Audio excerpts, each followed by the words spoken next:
Boa boa noite, amigos, amigas, irmãos em Jesus. Que Deus nos abençoe a todos. Nós só vamos aguardar alguém se manifestar para que nos diga sobre o som e a imagem.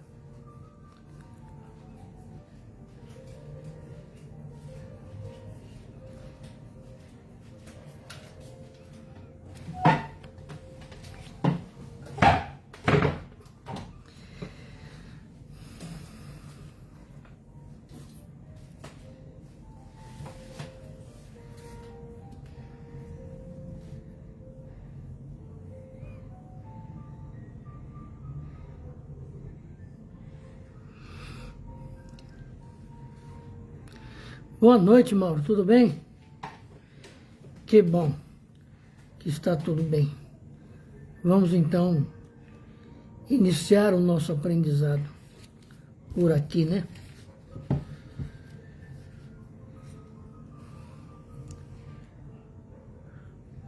Boa noite, Mauro, tudo bem?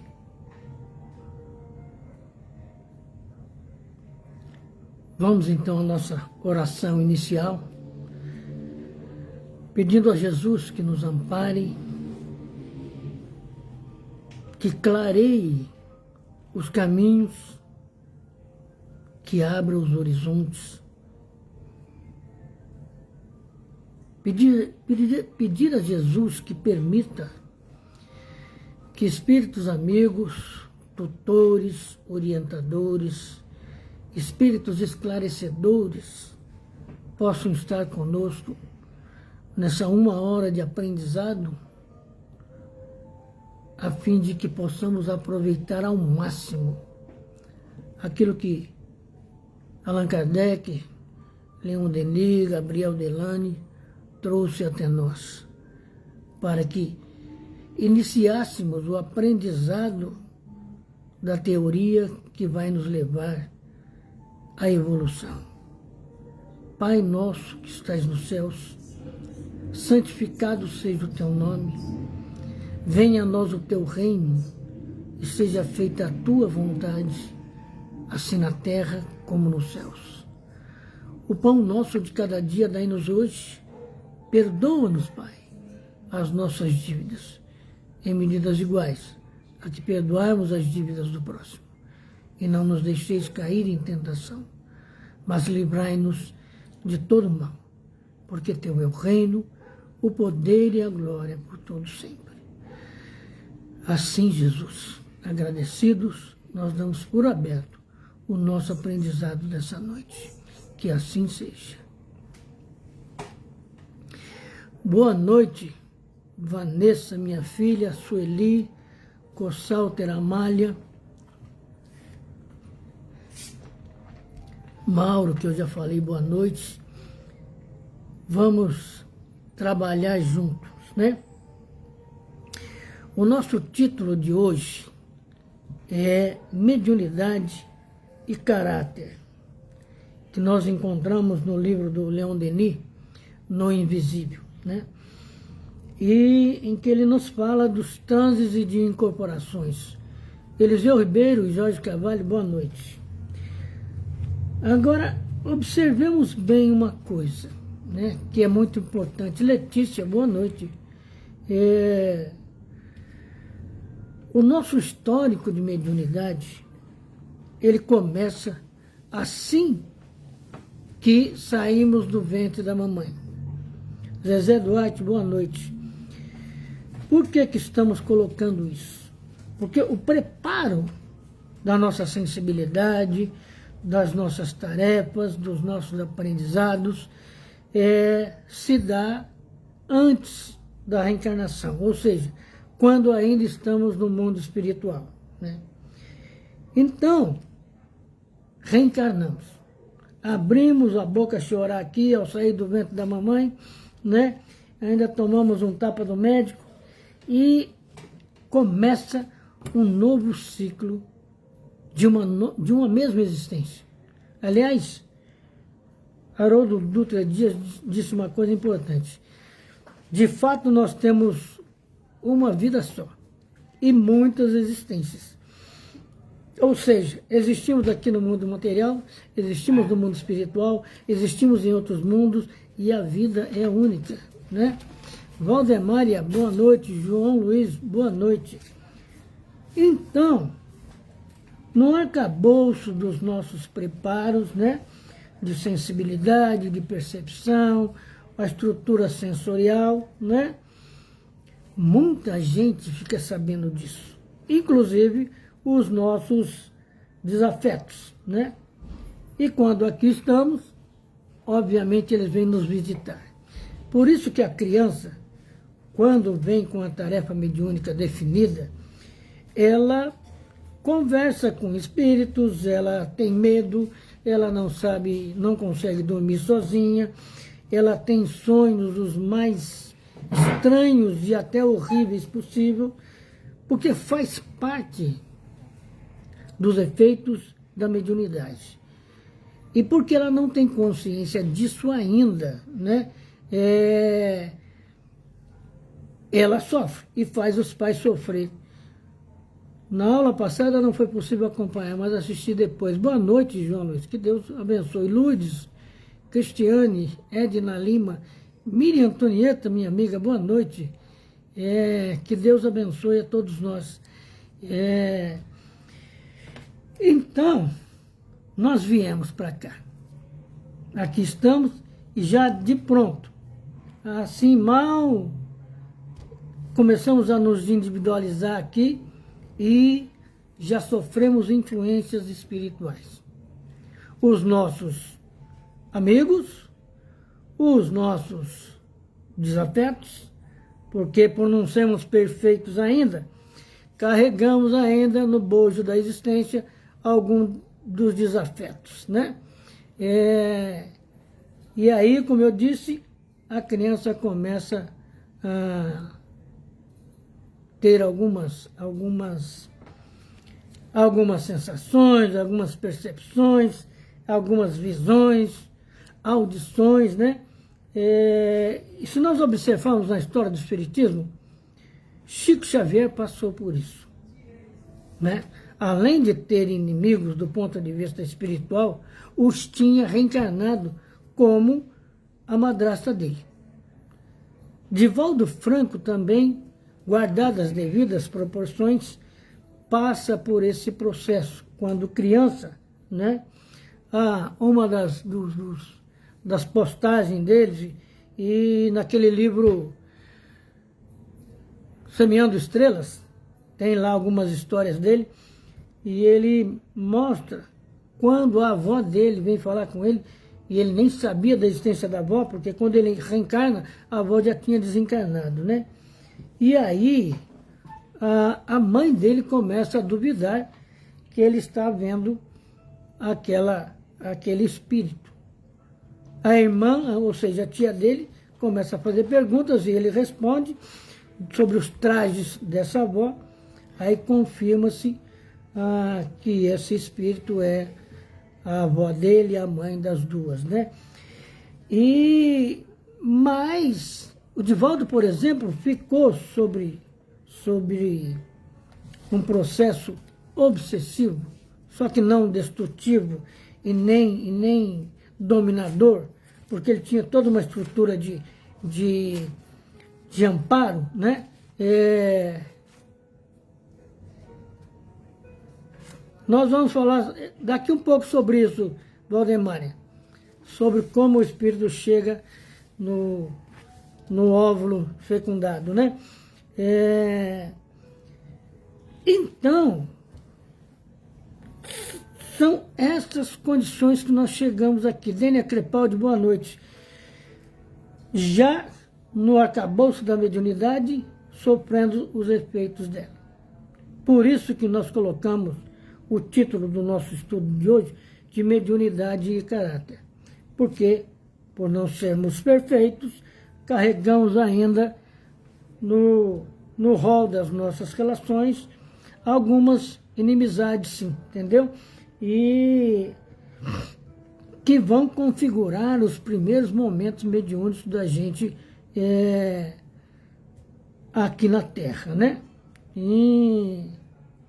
Então, o Valdemar, o espírito, na verdade, ele lança o seu fio prateado, como a gente vê nos romances espíritas, mas que, na verdade, é uma extensão do perispírito, que se liga ao óvulo fecundado e tem 9 meses para configurar a sua presença no ventre da mãe.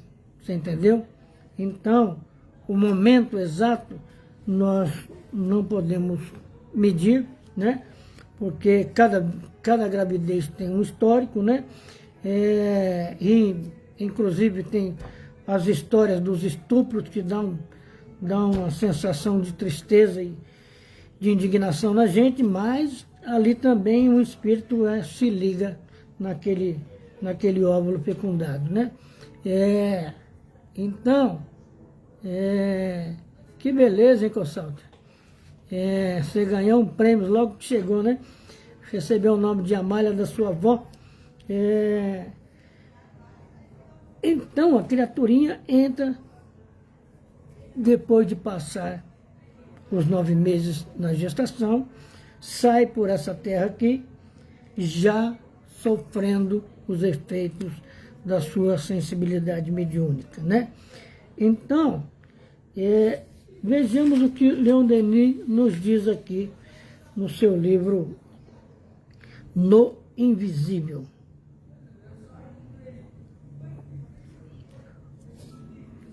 Se referindo à mediunidade.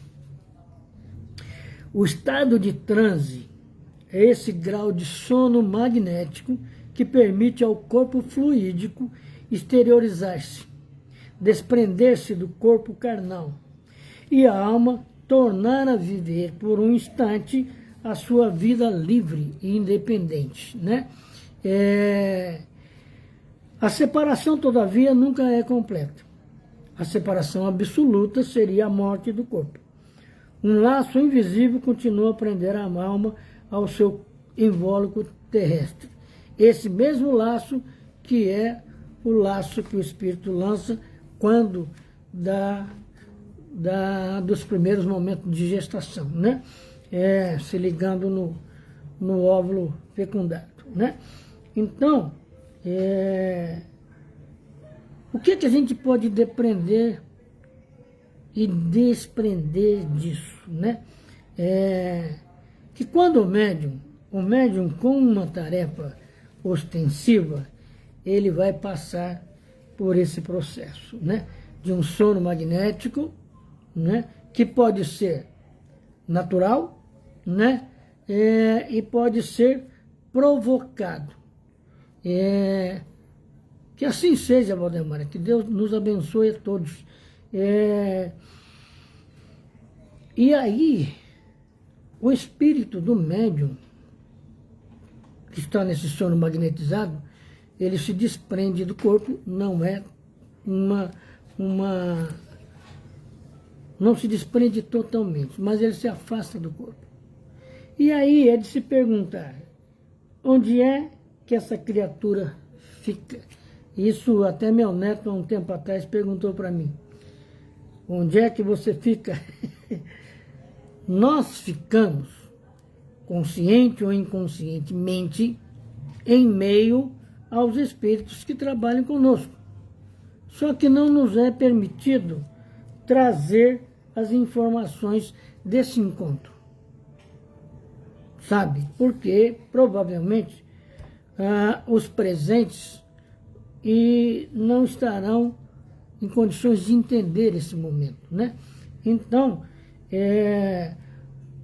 o espírito do médium não se afasta totalmente, mas ele precisa de proteção, ele precisa de segurança, né? Boa noite, Marlene, que Deus te abençoe, não tem problema não, o importante é que quando você vinha vindo, você já vinha ligado aqui no nosso aprendizado, então você não estava atrasada não, sabe? Depois você vai pegar o comecinho e você vai ver que você não estava atrasada, tá bom? Então, a alma, né, nesse processo de mediunidade, ela, com o seu corpo sutil, ou seja, o perispírito, ela vai se emancipando pouco a pouco. Recobra o uso dos seus poderes ocultos, comprimidos pela matéria, e quanto mais profundo é esse sono magnético, mais completo vai ser o seu desprendimento. Isso, claro, a um médium de tarefa ostensiva. Porque a maioria, hoje em dia, principalmente hoje em dia, a maioria dos médiums, vamos dizer assim, não tem mais essa necessidade desse desprendimento total, né? Ou melhor, quase que total, em face de tudo que nós temos às mãos. Então, por exemplo, vou citar um exemplo. Haroldo Dutra Dias é um médium.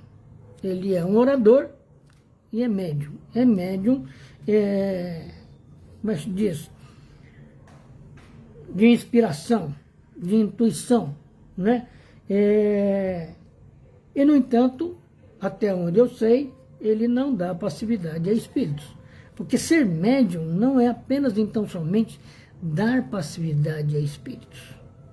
É saber usar da intuição, é saber usar a inspiração, né? Boa noite, Robélia. Boa noite, Lúcia Oliveira. Joelma Gomes, boa noite. Então, quando a gente está aqui, como nós não somos criaturas perfeitas, elevadas, né? Trazemos, como eu já disse, no bojo das nossas relações, criaturas que não gostam da gente, criaturas que querem cobrar da gente alguma coisa, né? E isso traz uma certa perturbação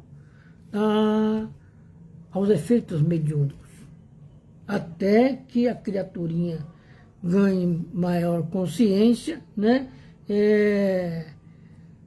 Então, lá na frente, a partir já da segunda, terceira infância, ele começa a tomar consciência disso. Se ele tiver a felicidade de nascer numa família espírita, ele vai ter maiores cuidados, né?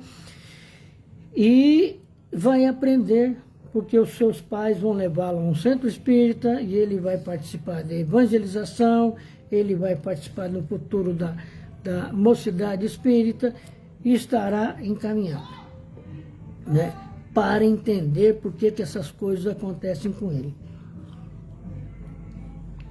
Agora, o nosso caráter interfere, ou melhor, contribui com as nossas amizades espirituais.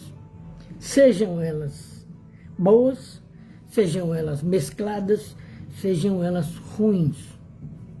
Porque a mediunidade, nós já vimos em toda a estrutura da doutrina, que ela é uma oportunidade dada à criatura para que ela também se redima de relacionamentos ruins que ficaram presos, que não puderam reencarnar, mas que tem chance de incomodar a vida do reencarnante quando ela, bem orientada, vai aprender o espiritismo, vai para a casa espírita. Então, esses desafetos, por força das coisas, como dizia o Kardec, vai acompanhá-la. E vai para o centro espírita. E vai para reuniões espíritas. E vai para reuniões mediúnicas, né? Boa noite, Cleonice. Que Deus abençoe você. E aí, ele vai receber informações, mesmo a contragosto, inclusive, e vai lenta e gradualmente mudando de posição e de opinião. Vai perceber que a força maior que nós carregamos é o amor, é a compreensão, é o perdão, né? Então, o nosso caráter vai interferir na nossa relação mediúnica, né? Então vejamos bem aqui. As radiações da psique aumentam e se dilatam um estado diferente de consciência. Por isso que as pessoas dizem, quando vê um médium olhando para o nada, entre aspas, né? Porque ele sempre está olhando alguma coisa, sempre está percebendo alguma coisa, e elas dizem, aí, está viajando? Não, ele não está viajando. Ele está percebendo a espiritualidade presente. Ele está percebendo ocorrências espirituais, né? Então, o que acontece com ele é isso, um estado diferente de consciência. E até faculdades novas se revelam. E aí, um mundo de recordações e conhecimentos, sepultados nas profundezas do eu. Observa-se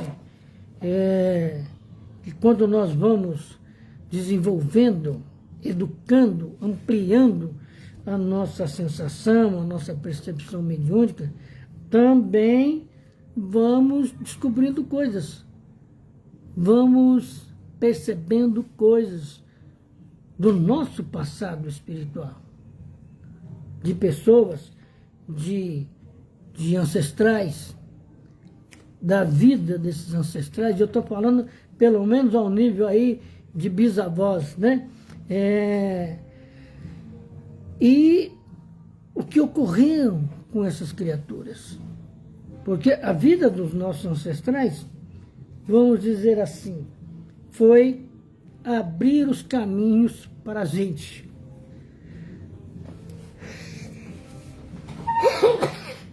Desculpem.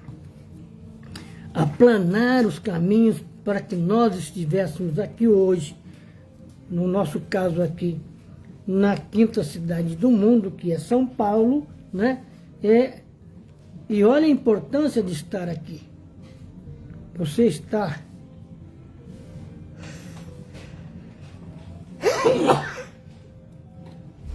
na quinta cidade do mundo. Todos os recursos de aprendizado, todas as escolas, a cultura, né? Passa por São Paulo, né? E nós temos a oportunidade de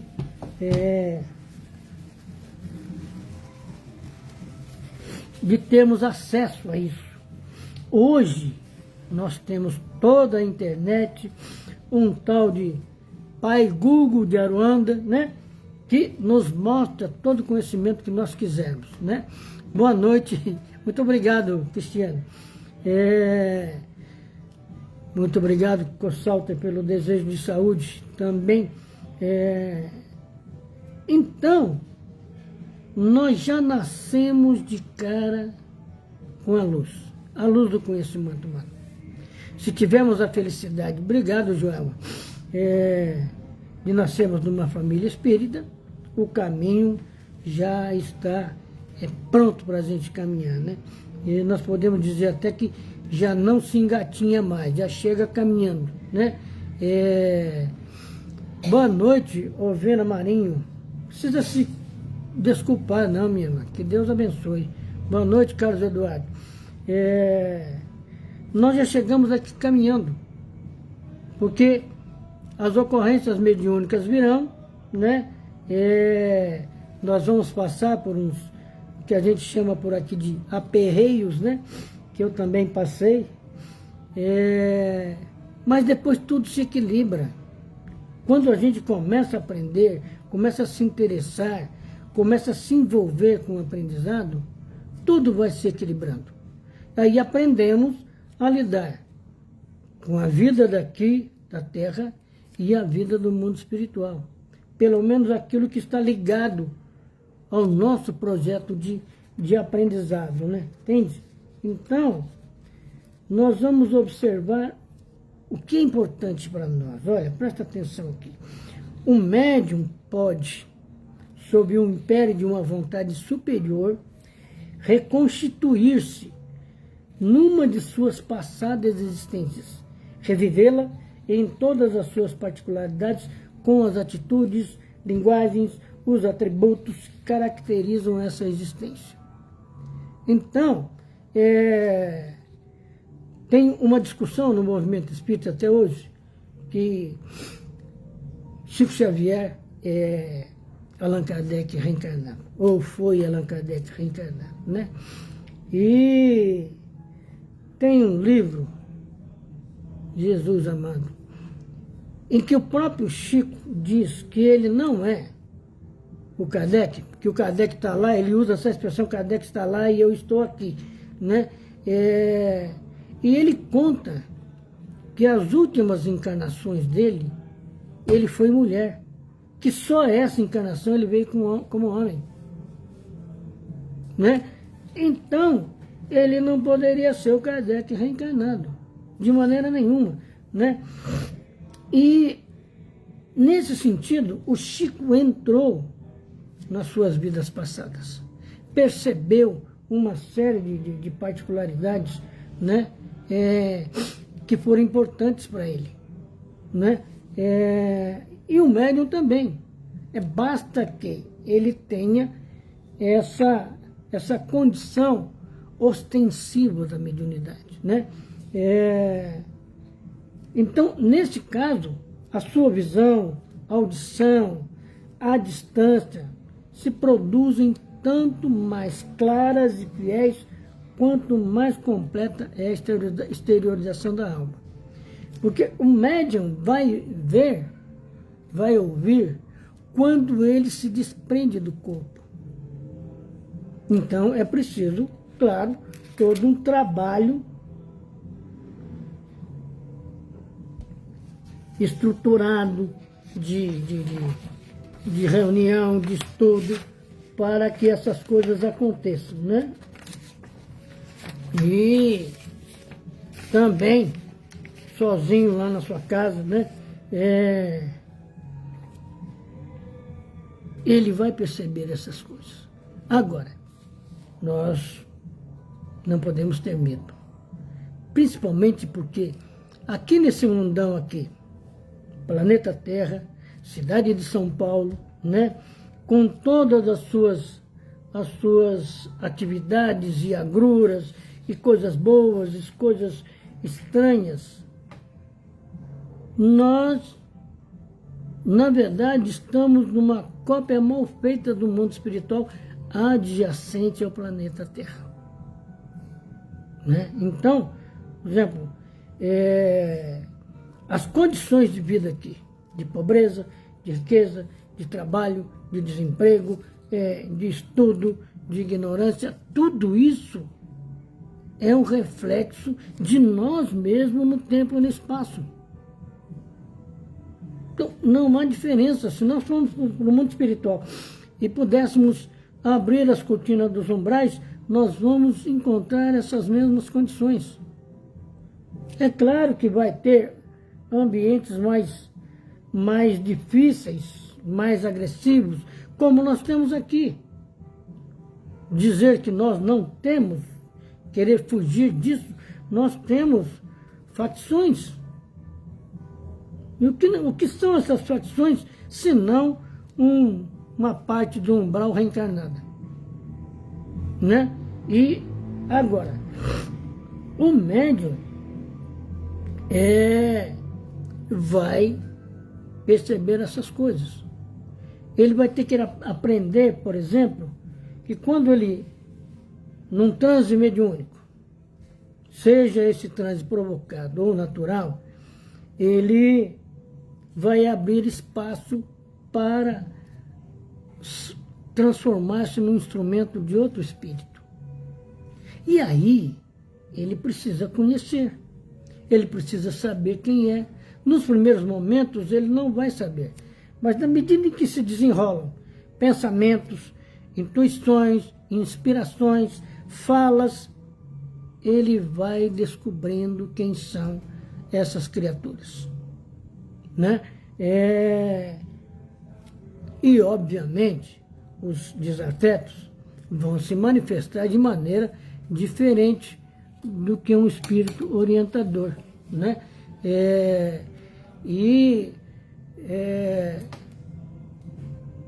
Também isso é motivo de conhecimento, de experiência para o médium, para ele poder entender que não é só o transe mediúnico, é uma relação mediúnica como uma ponte que sai da Terra e vai para o mundo espiritual. Que nesses caminhos ele vai encontrar amigos e até inimigos. E tudo isso é normal. É a nossa relação. E aí, o seu aprendizado aqui, o seu compromisso, a sua dedicação, sabe, serão, na verdade, os seus instrumentos de defesa. Porque, como diz o Kardec, você quer se livrar de um espírito obsessor? Seja bom, seja caridoso, busque conhecimento, busque saber como é que esse espírito atua, aprenda a evitar a atuação dele. Pronto, resolveu.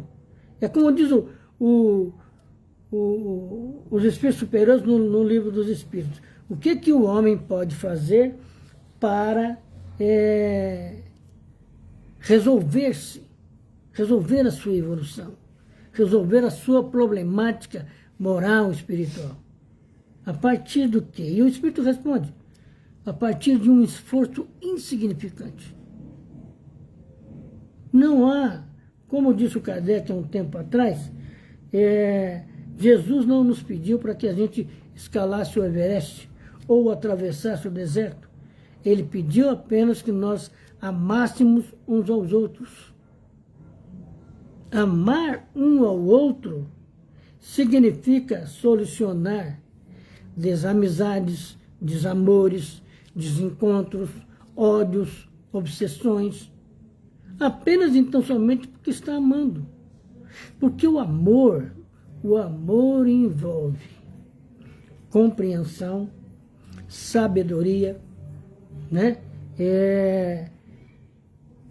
Para manter a relação num nível de bondade, de fraternidade, de solidariedade, um nível mesmo de sabedoria, né?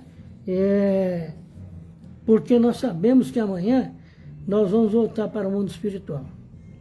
Então, de preferência, tenhamos solucionado os desafetos que ficaram, porque nós fomos aprender no centro espírita e ajudamos com que eles também compreendessem. Aliás, a instrução no livro dos médiuns é de que o nosso espírito protetor é um igual. É para nós um igual, que vai aprender junto conosco. Porque a sabedoria divina é simplesmente imensa. Ela não vai trazer para a gente um espírito de um nível de um Einstein para proteger um Ademar da vida, não. Há de se aproveitar todas as circunstâncias, todas as condições, para que alguém igual a Ademário aprenda alguma coisa a mais. Aprenda a perdoar, aprenda a amar. Então, nada melhor, como diz o Kardec, os iguais se reúnem. Isso é uma força da natureza. Os iguais se reúnem. O que quer dizer? Que nós só vamos nos reunir aos iluminados quando nós tivermos também a nossa luz.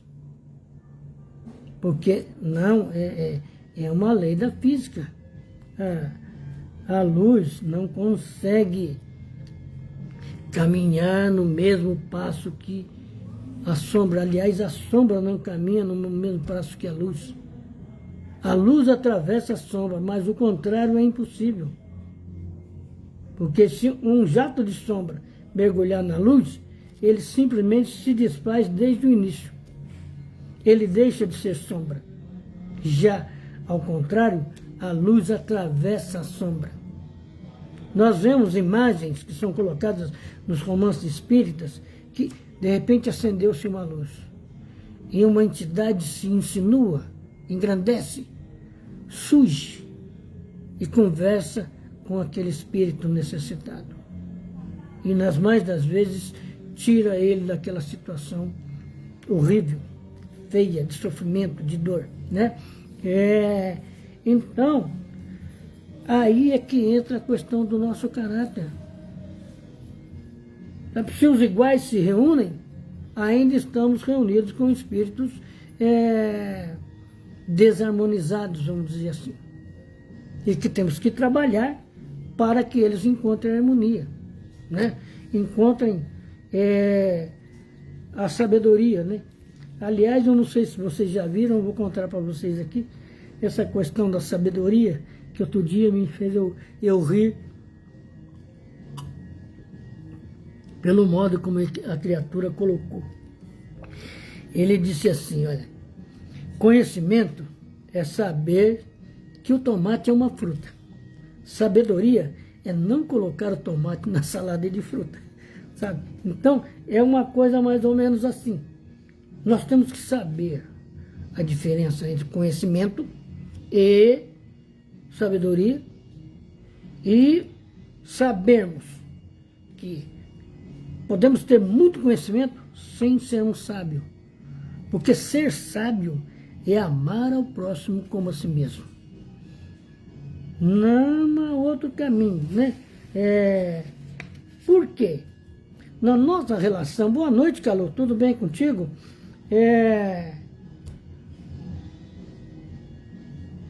Na nossa caminhada mediúnica, o que acontece, olha? Os fatos enunciados pela mediunidade, né, lembram o caráter, a memória de certas pessoas mortas. Então, e isso não é apenas então somente com as experiências que Leon Denis fez, que Gabriel Delany fez, que o Kardec fez, mas é um efeito da mediunidade.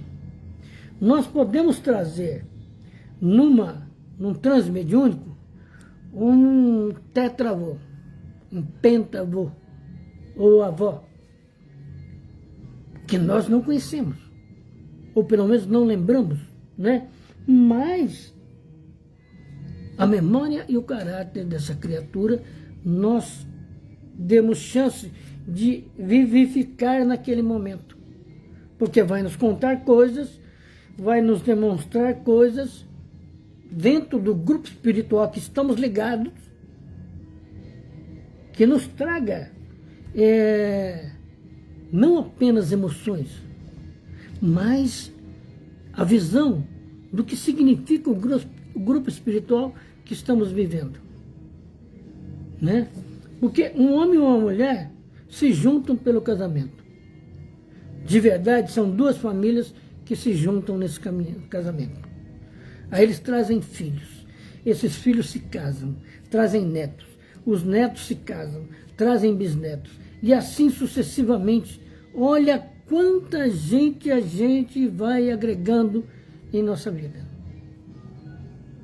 Agora,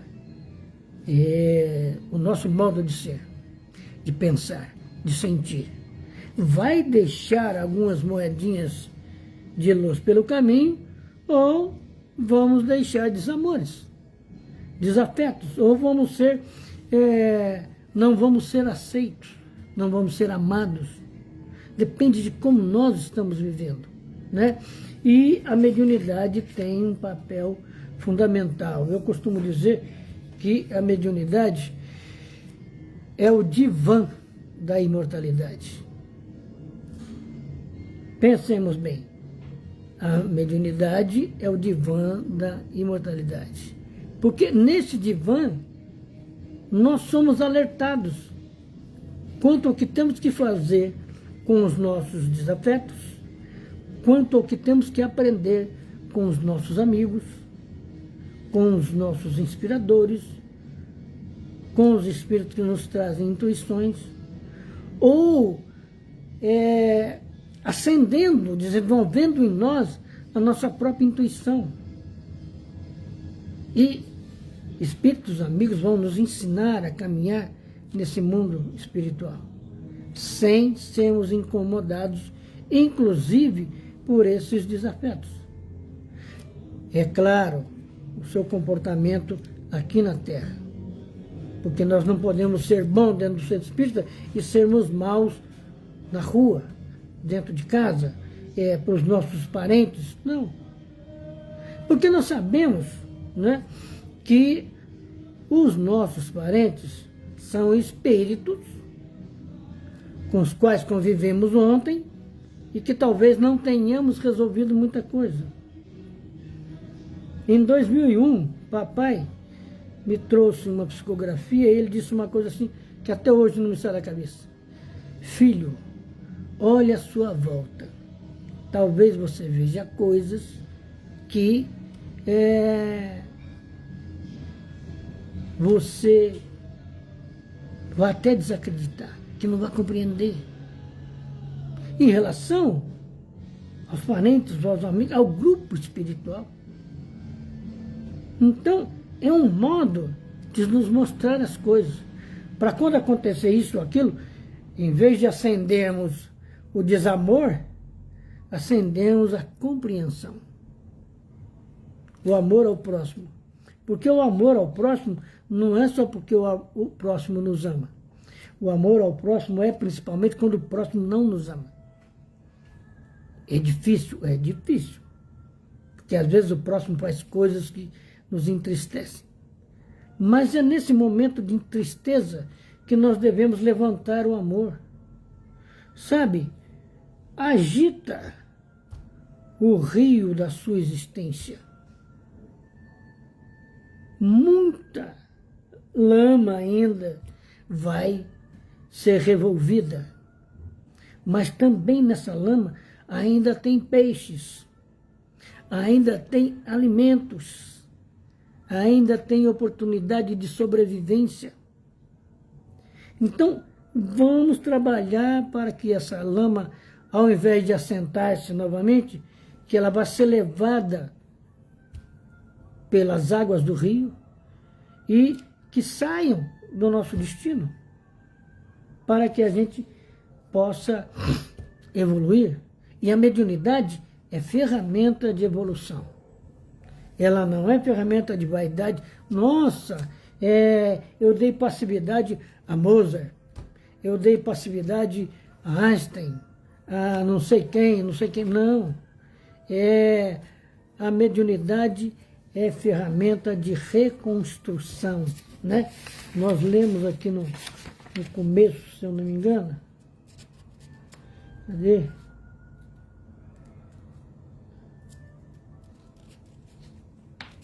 O médium pode se reconstituir sob o império de uma vontade grandiosa. Porque esse é o trabalho da mediunidade. Sabe, não nos importa se vamos escrever livros, se vamos desenhar, se vamos curar, se vamos fazer altas palestras. Não. Nos importa trazer condições para que os nossos desafetos, os necessitados, sejam daqui ou sejam do mundo espiritual, recebam alguma coisa de nós. Haja vista, quando éramos crianças, éramos perturbados por espíritos.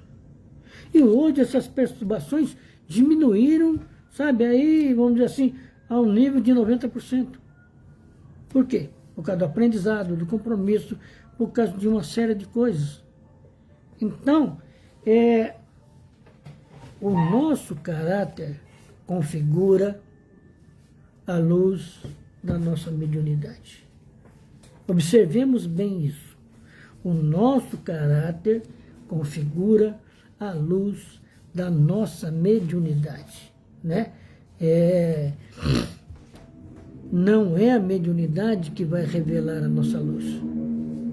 A mediunidade é a ferramenta que nós temos em mãos, que nós temos na nossa estrutura sensitiva, para nos ajudar a resolver os problemas do passado, a resolver os problemas de agora, a resolver a questão da cultura espiritual e nos prepararmos para a volta, né?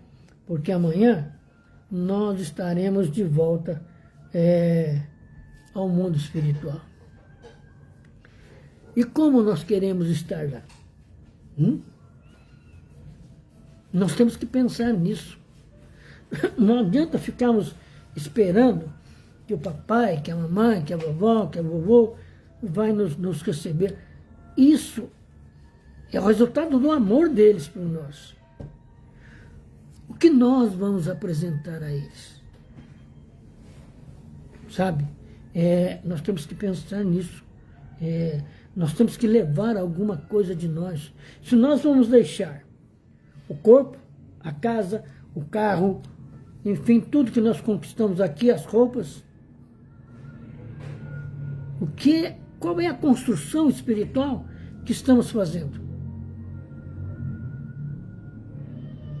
Também isso, Estela, é um processo de quitação, né? Onde nós enxergamos a bondade do Pai, né? Que nos permite trabalharmos dessa maneira, silenciosamente pelo nosso próximo, né? Mas o que vamos levar de volta? Pensemos nisso, para que o aprendizado espírita, o aprendizado do espiritismo, tenha para nós um resultado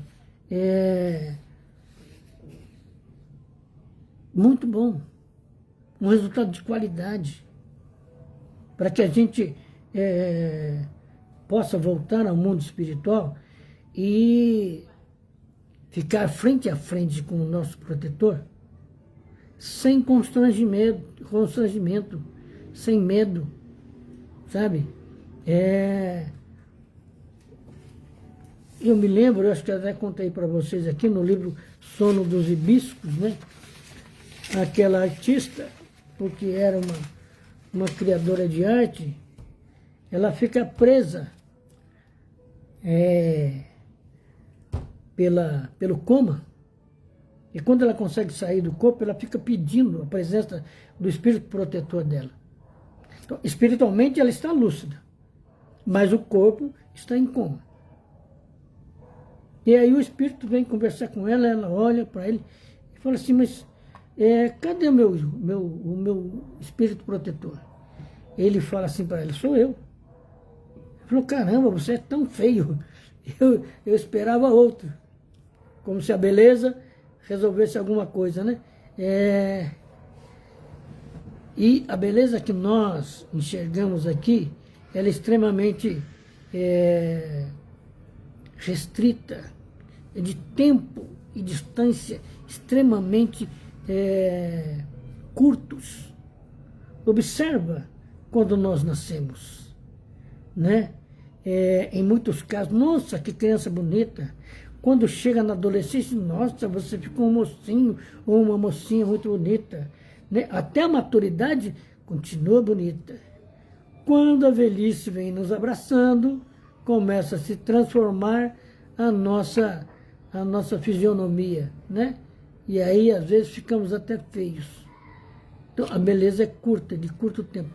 Ademário, infeliz, muitos... Cadê aqui, meu Deus?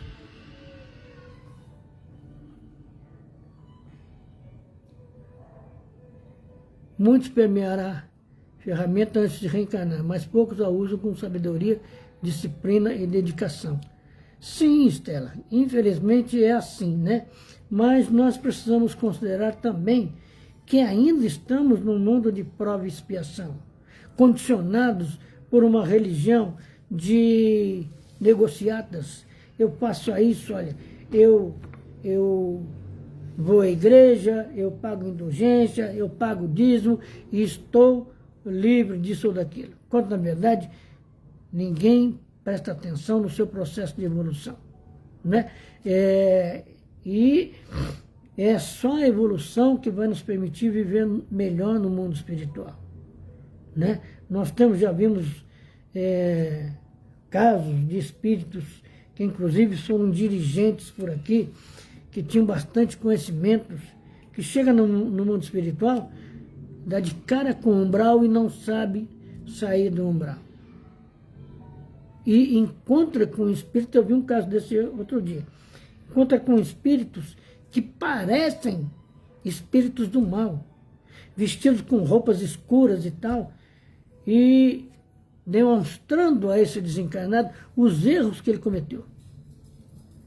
Quando ele se curva à própria infelicidade e entende que ele precisa mudar e muda, esses espíritos aparecem, aqueles mesmos de roupas escuras, eram espíritos amigos dele, espíritos iluminados. Ele fica feliz da vida, porque aí ele começa a se erguer, aí o orgulho toma conta de novo, ele despenca no chão. Não. E os espíritos deixam, porque ele precisa compreender que a luz tem que ser sustentada pelo nosso equilíbrio, pelo nosso amor ao próximo, que a nossa vaidade não nos ajuda em nada. Então, ele se equilibra de novo e se compromete com o refazimento, se compromete com novos trabalhos e com novas condições de vida, né? E então, o que acontece? Aí ele melhora e pode ir para um ambiente melhor, né? Entende? Então, observamos o quê? A criatura está aqui, ela é um dirigente espírita, ela é um palestrante, e ela acha que ela tem muito conhecimento e começa a menosprezar os outros. O pior caminho que se toma é esse. Porque é vaidade, porque é orgulho. E aí chega no mundo espiritual procurando melhores condições de vida. Não vai encontrar. Observamos que o nosso caráter, assim como ele interfere na nossa mediunidade, ele interfere em toda nossa vida, né? E isso, Sueli, a mediunidade é muito mais que esse vínculo de comunicação com os espíritos. A mediunidade é uma ferramenta que está conosco o tempo todo. Na casa espírita, na nossa casa, na feira, sabe? Em qualquer ambiente que a gente vá, a mediunidade está acesa. A mediunidade é o farol dos nossos sentimentos. Por isso que muita gente vem para a gente como se estivesse vendo, sentindo alguma coisa. Porque a mediunidade é esse farol. Ela atrai, sabe? Assim como ela atrai pessoas boas, a luz também atrai mariposas, né?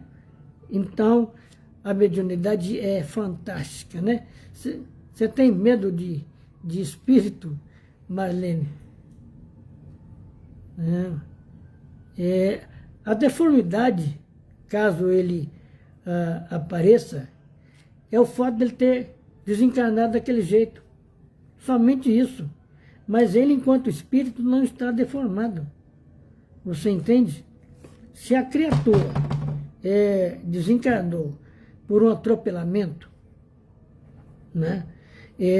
Quando ele entra na esfera terrestre, o seu próprio perispírito recupera aqueles últimos momentos. E ele vai aparecer dessa maneira. Mas isso não quer dizer que ele é aquilo. Ele está daquele jeito, naquele momento, que está na esfera terrestre, somente isso, entendeu?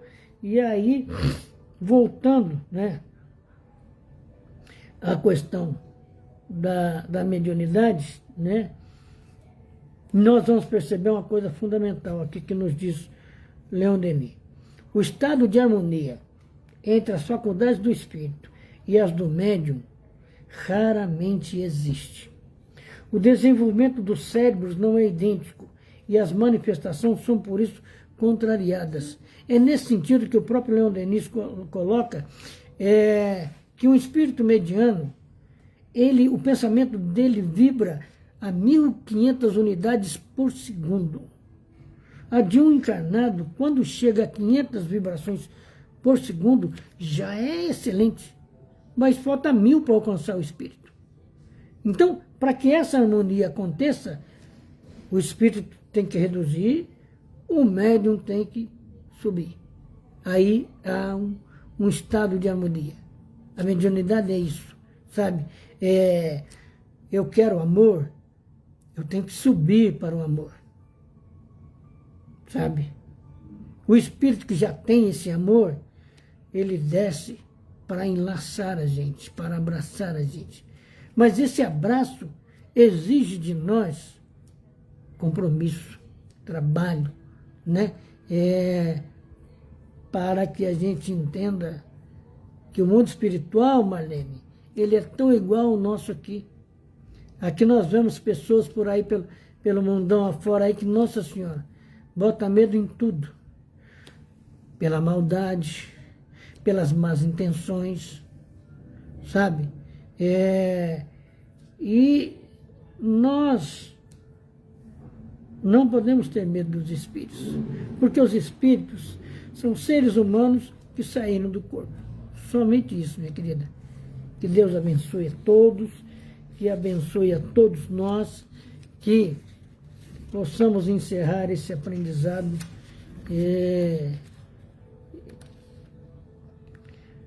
com a proteção de Deus, que todos nós, você está percebendo tudo isso que você está falando. E você poderia explicar mais alguma coisinha? Em termos mediúnicos, dá para a gente perceber muita coisa, entendeu?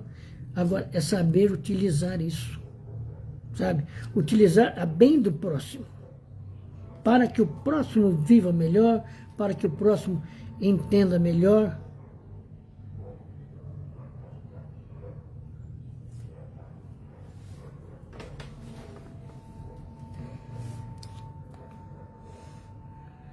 Coloquei uma prótese de joelho recentemente e a recuperação é muito difícil. Uma tarde,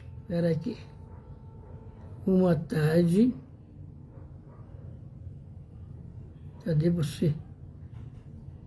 O comentário fugiu aqui.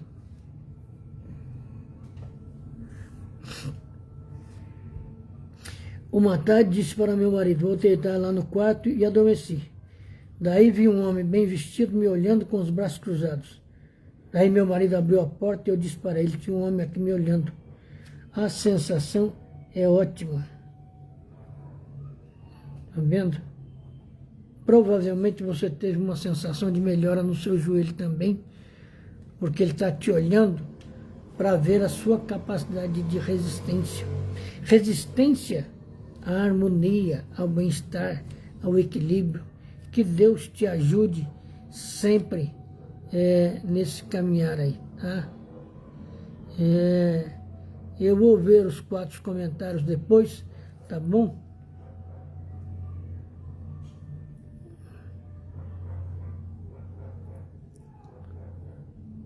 Que bom. Agradeçamos então ao Pai a oportunidade que nos foi dada. Peçamos aos espíritos amigos que nos ajudem a compreender a extensão da mediunidade, a extensão do nosso compromisso com essa ferramenta, né? A extensão dos efeitos do nosso caráter, da nossa moral, da nossa condição espiritual, para que essa ferramenta mediúnica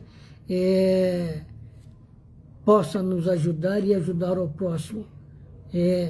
Exatamente, Lúcia, médico espiritual se mostrando ao paciente. Elevemos o nosso pensamento ao Pai, agradecidos por mais essa oportunidade de entendermos que a nossa condição moral, a nossa condição sentimental, emocional, ela configura a nossa relação com o mundo espiritual. Como disse Kardec, os iguais se reúnem. Procuremos melhorar a nós mesmos, para nos reunirmos àqueles que estão melhorando também, ou que já estão melhorados.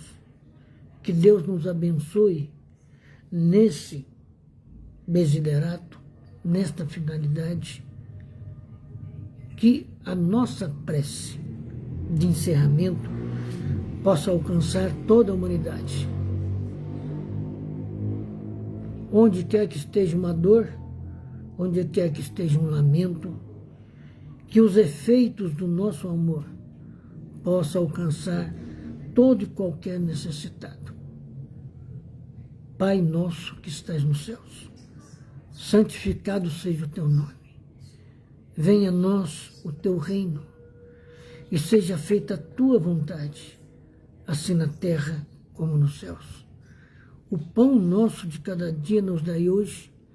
Perdoa-nos, Pai, as nossas dívidas, na medida em que nós aprendamos a perdoar a dívida do próximo.